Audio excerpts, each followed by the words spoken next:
elsewhere in the world were saying that phrase exactly the same way. Could you explain for me how you think that happens? I mean, it might be a silly question, but do they get a memo or something from their diplomat saying this is our position and you must say it this way? It was really weird. Well, you have to look at the people who are in charge across the West, whether it's Washington or Berlin, Paris, London. All of these people are part of a class of political figures who have embraced this notion of globalism. And I would add to that the dangerous notion that they are somehow or another morally superior to everyone else and therefore have a right to demand that the rest of the world do as they say, to put it bluntly. This is not a new phenomenon for us.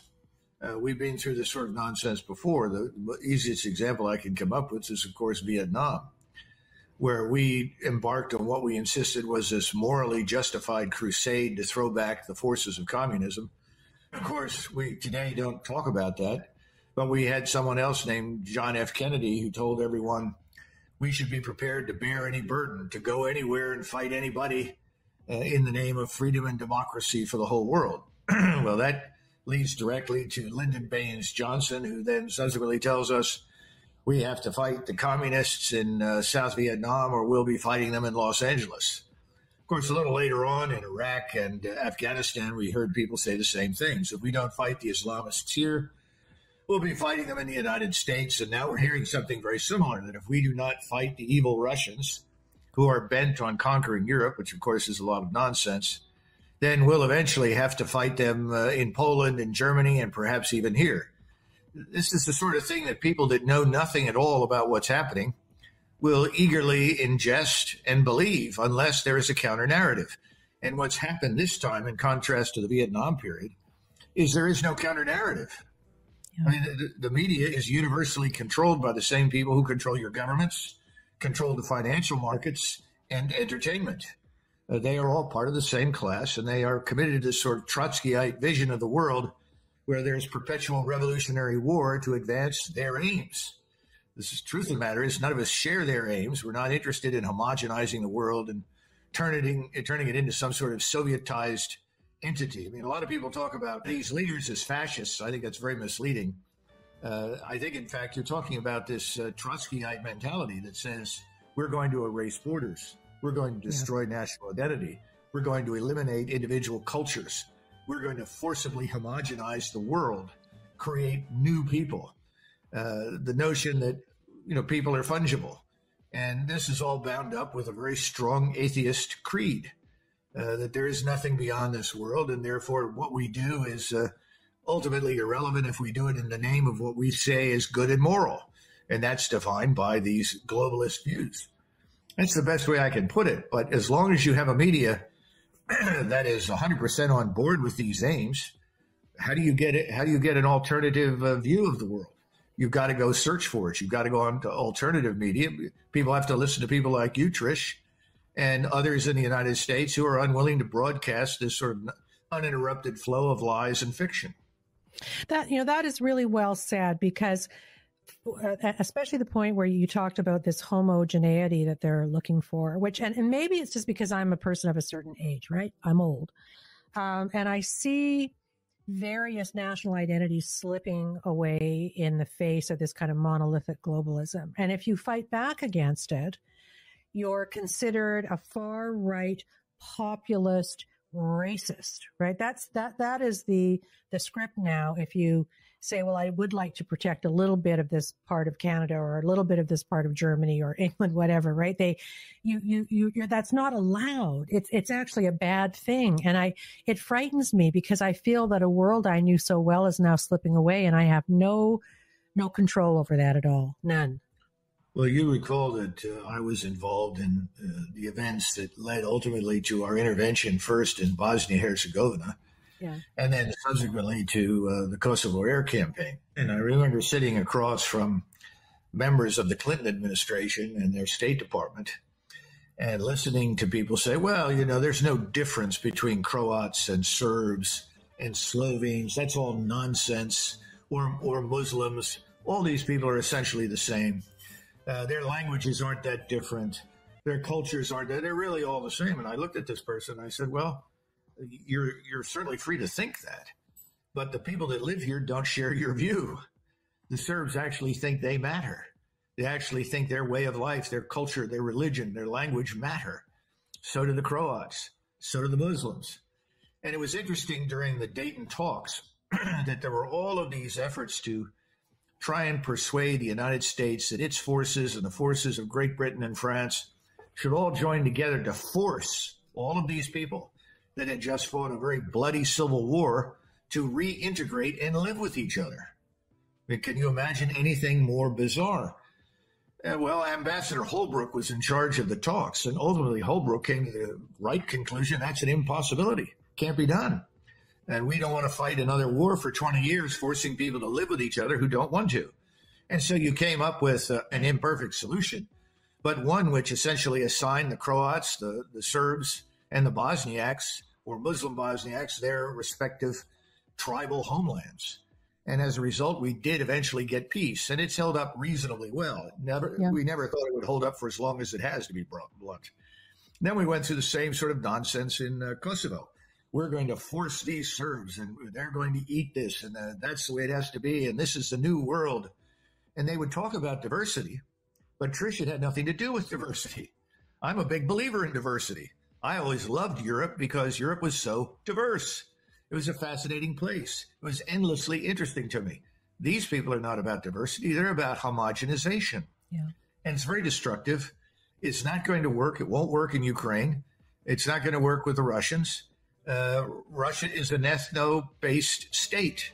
It is primarily Russian in culture, language, and largely in ethnicity, though the Russians freely admit and celebrate the fact that they have people on their soil who are not Russians, who have long relationships with the Tsarist Russia, then subsequently under the Soviet leadership, and then today.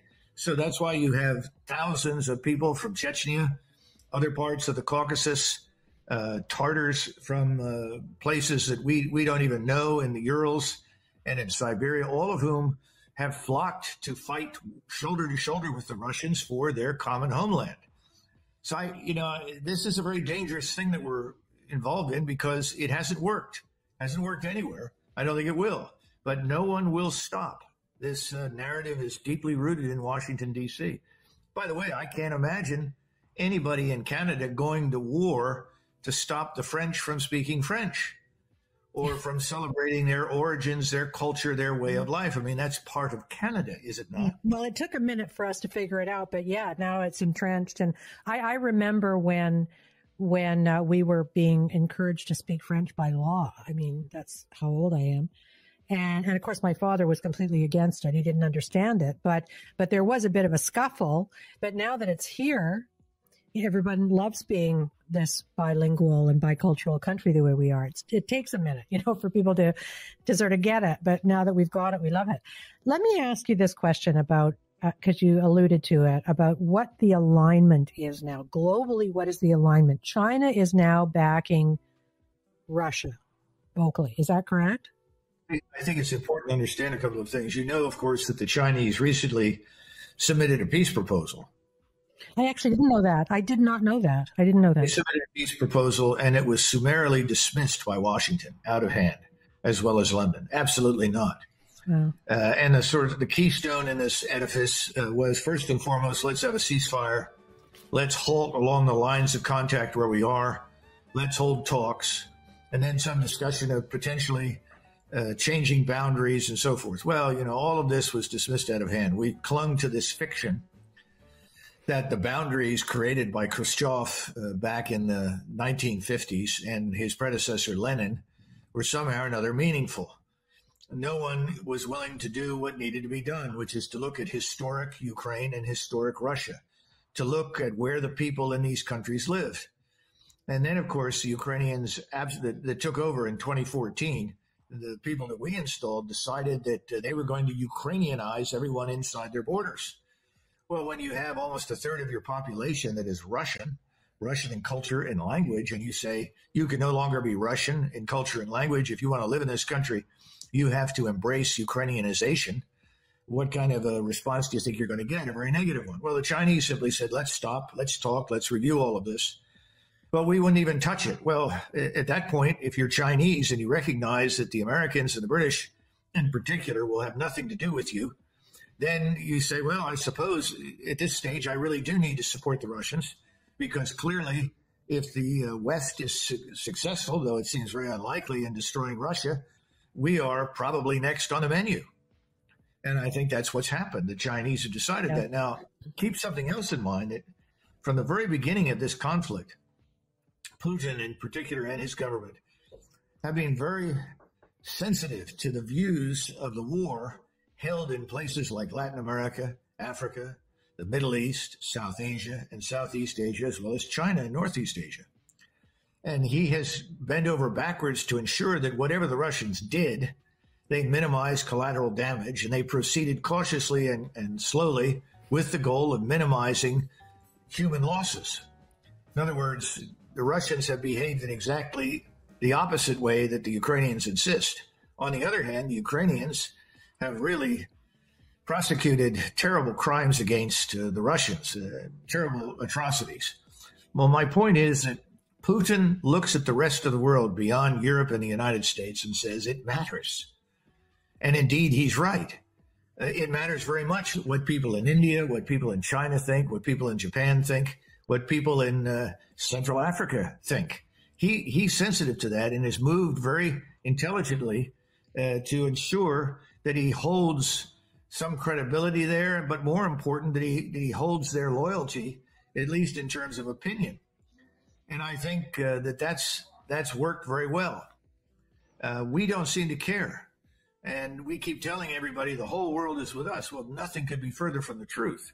Once you get past Europe and the United States, there's razor thin support for what we're doing to Russia. Well, I'm just wondering how many people in NATO are sticking, right? People are peeling off in NATO, aren't they? Oh, behind the scenes, it's deeply divided. Are you kidding? I mean, the Germans right now, there's a quiet sense of rage growing inside the German electorate. They're beginning to figure out that this entire campaign that we've been waging against Russia is not only against Russia, it's against them. I mean, destroying this Nord Stream pipeline was a catastrophic error. We no longer were urging the Germans not to become too reliant on the Russians, which was always the warning. And of course, the Germans never accepted that because they saw no evidence and still see no evidence that the Russians are interested in going to war with them under any circumstances. You know, on the contrary, the Germans will be the first to tell you the Russians want desperately to do business with them in the West. So that was part of it. But then we decided that we would usurp their sovereignty. We would make the decision for them. We would end any further commerce with natural gas, oil, petroleum products, and so forth by destroying this Nord Stream 2. That's effectively an act of war against both Russia and Germany. And Germans now feel it. They understand what's been going on. They understand what we're doing. Now, I don't know where that's going to leave, but I rather expect that we're going to see a change in this government, because the Germans were extremely unhappy with this Foreign Minister Baerbock's comment that Europe is at war with Russia. We in Germany are at war with Russia.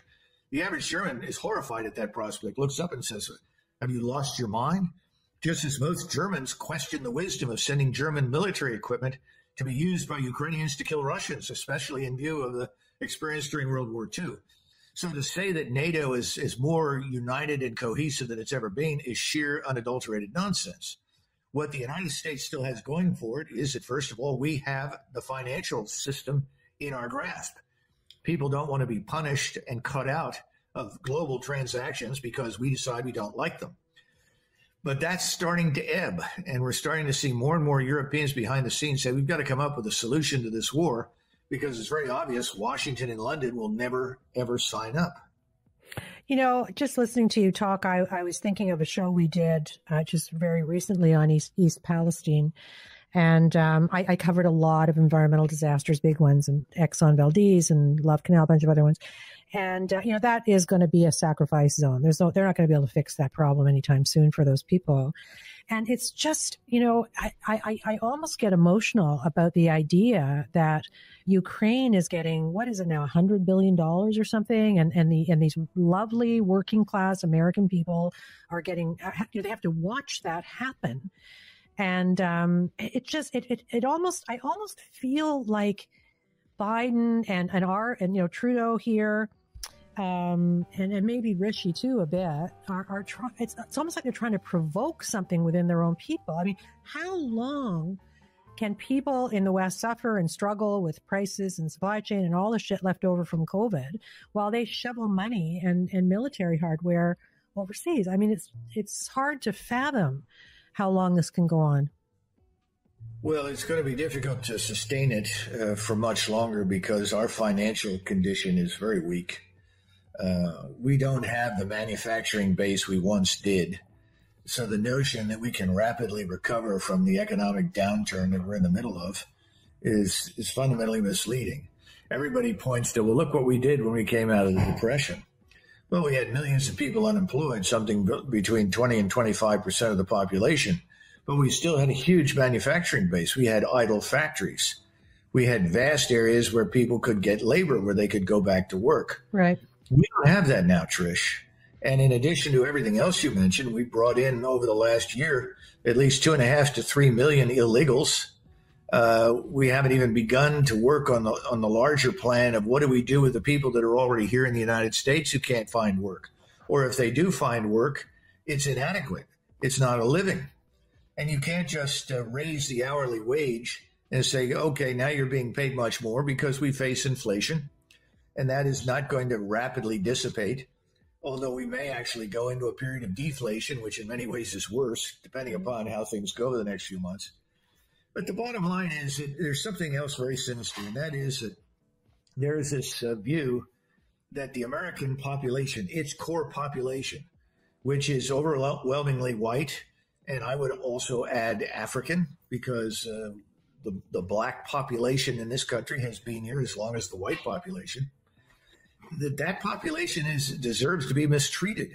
Yeah. That somehow or another, if you fall into that white English speaking category, or if you are a black English speaking person and you're not part of their retinue, then you're the enemy. And it's very hard to escape that conclusion, because you have to look at the destruction of our monuments, the efforts to erase our history, to revise any notion of national identity. Recently, an order was issued that American soldiers, sailors, airmen, and Marines should refrain from flying American flags at various events, everything from jumping out of airplanes to sports days. This is all very strange. When you look at East Palestine, look at the population, people are concluding, well, they're white people, and the administration doesn't want to do anything to help them. I mean, I can't imagine any previous administration not showing up immediately with FEMA, with emergency supplies, emergency trailers, support, everything. Yeah. It's absolutely shocking and hard. I've never in my life seen governments hold their own people in as much disdain as we're seeing now. It's really, I really saw it during COVID, but this is really something. I want to ask you, did you see the NBC story where the chap, British accent, went into Crimea and started doing man in the street interviews, and they all said they wanted to be part of Russia again? No, I haven't, but that's not really surprising. And the truth is that the vast majority of people who are now living in the areas that the Russian army controls are very happy to be part of Russia. Yes, people forget that almost 2 million people left Ukraine for Russia as refugees before this even got off the ground. The major fight that we're in now. And that's in addition to the over 8 to 9 million that went west. This is the other tragedy that doesn't come up for discussion. And that is that Ukraine's population, which started out at probably 37.4 million, is somewhere down between 18 and 22 million. Millions of people have left the country. Hundreds of thousands have been killed. The economy is in a standstill. It's been virtually destroyed. 40% of Ukrainian cities are at least partially damaged. And that doesn't even begin to address industry. And of course, the Russians are now controlling the part of Ukraine where virtually 99% of its industrial output is located, along with most of the mineral resources, coal, steel production, rare earths, and so forth. Certainly natural gas.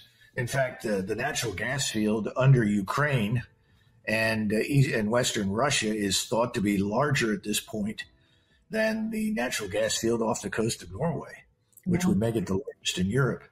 All of this is at a standstill. Nothing can be done. Nothing is growing. I mean, I can't imagine anything worse. And you would think that all the governments of Europe would be horrified and would insist on some sort of end to this.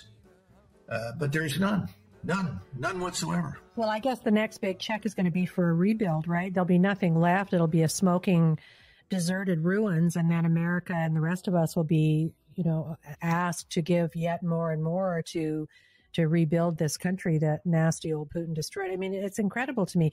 Is there, in your view, because I know there's been a lot of kind of, it's been the talk around peace talks has been hinky. I can never kind of follow what is actually going on. There were some that were reported on by Agence France-Presse about eight months ago or something. Is there a possibility that there will be official talks, or do you feel even that there are diplomatic conversations going on behind the scenes now? Is it possible? It's possible. I'm not aware of any serious conversations at all.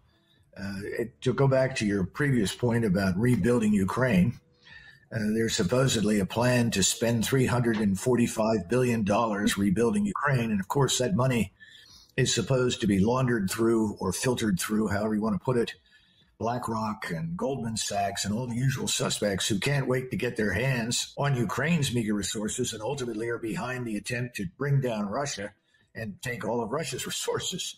So that seems to be serious, and that's well underway. And you've got a lot of people in Washington who really believe that by preventing, quote unquote, Russia from winning in Ukraine, we will destroy Russia.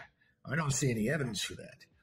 So the first thing to get through our heads is that this is not something Russia will lose. No matter how hard we think we make it on them, this is not going to be lost. The reason is very simple. It's an existential question for the Russians. Yeah. It would be the same for us in Mexico. Would we allow northern Mexico to become a battleground for a foreign enemy, whether it was Chinese or Russian or something else, to build up a huge Mexican army, equip it, train it with the most lethal weaponry we can find, and then hurl it at us with the goal of liberating, say, New Mexico or Arizona or Southern California? What would we do? I rather suspect that we would react far more violently than the Russians have. And that's really what confronts Russia right now. So this is not going to end anytime soon. There are some ways to end it, but I don't think there is any incentive to sit down and talk with the Russians at this point. I think the Russians are going to have to demonstrate conclusively that Ukraine's position is hopeless. And the only way to do that, in my judgment, is to sweep out of southern Ukraine, sweep north and west, ending up across the river from Kiev, and then to bring the 150,000 Russian troops that are up in White Russia down into western Ukraine on the other side of Kiev. And when it becomes clear that those forces are arrayed that way, then I think you will get peace talks. But until that happens, no, this will drag on indefinitely. I am a person who always asks why. I'm always very interested in what is in the human heart and the human psyche and these things that seem to me to be completely illogical and bordering on evil. Why are they doing it? I mean, I know they want to get rid of Putin, but actually, what do they not see the damage that they're doing? That this is hopeless. That people are dying for no what is America now just such a corrupt or going corrupt kind of oligarchy, run by people like Larry Fink at BlackRock, that morality and the big picture of our humanness is just not even debated or discussed in these endeavors? Well, the American people have very little control over their government, and the people that are in charge are essentially remote from accountability. They're almost immunized against it. Yeah. Now, go back to something else we discussed earlier, and that's the media. Larry Fink and his friends and people like Larry Fink and Tony Blinken, the whole Biden administration are also tightly integrated with the media moguls, the people that are providing the news. They are being handed a narrative and told to repeat it ad nauseum. So you turn on almost any channel, and that includes Fox, by the way, with the exception of Tucker Carlson and occasionally Laura Ingraham. There's no alternative narrative. It's as though PBS, which was always considered out in left field, has taken over everything. And you're getting this narrative about evil Russia and why it needs to be destroyed and how successful Ukraine and Ukrainians are day and night. So the average American who knows absolutely nothing about what's really happening over there, well, the average American says, well, I guess they have it under control. And then when you point out, well, hundreds of billions of dollars are being spent, aren't you aware of that? The average American says, well, as long as I can pick up a six-pack of beer, drive home in my car in the evening, sit in the sofa and watch cable TV, I guess that's okay. To put it bluntly, there was no revolution in France in 1789 until the people of Paris could no longer afford to buy bread. Right. Once they could no longer afford to buy bread, there was a rebellion. There was an uprising. So I guess the bottom line is, as long as the government, however burdened by sovereign debt and corruption it may be, as long as it keeps these things running, supplies of food, supplies of whatever the average American needs, pensions and so forth, I don't think much is going to happen. Now, I could be wrong, and perhaps there will be an awakening. But I know that over in Great Britain right now, particularly in England, people are very concerned about their pensions. Yeah. And it looks as though those pension funds are bankrupt. I think that's going to happen here eventually as well. Suddenly everyone gets exercised and decides, well, wait a minute, what's this government actually doing? So we may see some serious change in England sooner than we do here for the reasons I just outlined. Yeah. Let me ask you this. Do you think that what's happening now was planned as far back as the Hillary Clinton primary, in the sense that Putin as the evil villain, that narrative kind of started around her campaign, right after she'd been Secretary of State under Obama and they'd done the kind of fake reset and stuff. Do you feel like they were perhaps seeding his reputation with the phony hoax and election interference stuff in order to set up this kind of a scenario, do you think?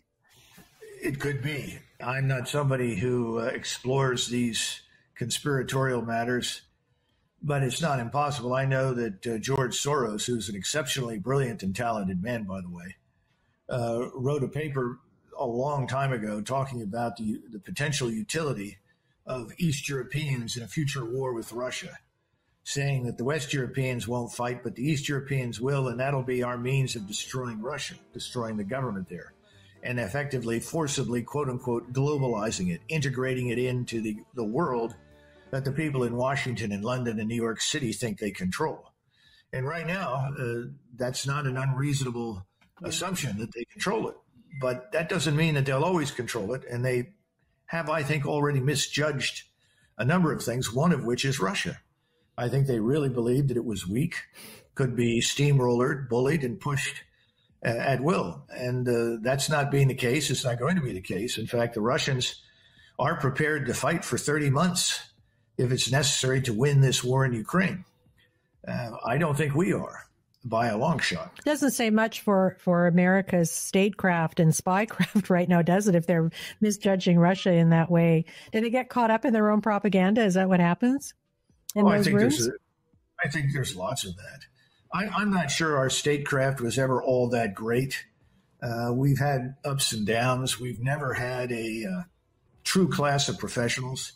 I mean, I remember when I was a young man and I was a graduate student, and I'd already studied in Germany previously from 69 to 70, and I went back again in 74. I went to the German officer school, then came back as a young officer. But then in graduate school, I went back over to Munich and Vienna, but also traveled to Bonn at that point in the 80s, 83, 84, 85. And there were people in the Foreign Office of the German government whose grandfathers and great-grandfathers had served under Bismarck.